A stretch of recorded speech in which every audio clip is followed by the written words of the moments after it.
Mokolomoko nsima na kosakola état de siège, président Félix Tshisekedi atie bakonzi ya basoda pe police mpona kokamba bituka ya Nord Kivu pe Ituri.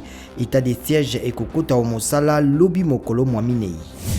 Martin Fayulu na Adolphe Muzito bakambi ya ngambo moko ya lamuka batuni mituna mingi po etali botiami ya état de siège. Balingi bayeba soki basoda balongaki ba M23 Rwanda na Uganda bakenda wapi. Balobi Sud Kivu na Tanganyika ezali pe na bozangi bokingi lokola Ituri na Nord Kivu. Joe Biden alobi akoki kokutana na mokokani waye ya Russie Vladimir Poutine na sanza ya motoba na mobembo wa kosala na poto.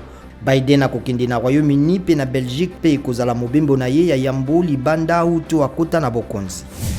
Milliardaire Bill Gates na molongani waye Melinda Gates basakoli ete bazali kokabwana nsima na mibu tukumi bale na sambo ya libala na bomengo ya bamiliara nkama moko na tukumi sato ya badolar balaki kokoba kosunga bato elongo na fondation na bango Bill and Melinda Gates kasi eyebani te ndenge bakokabola bomengo yango.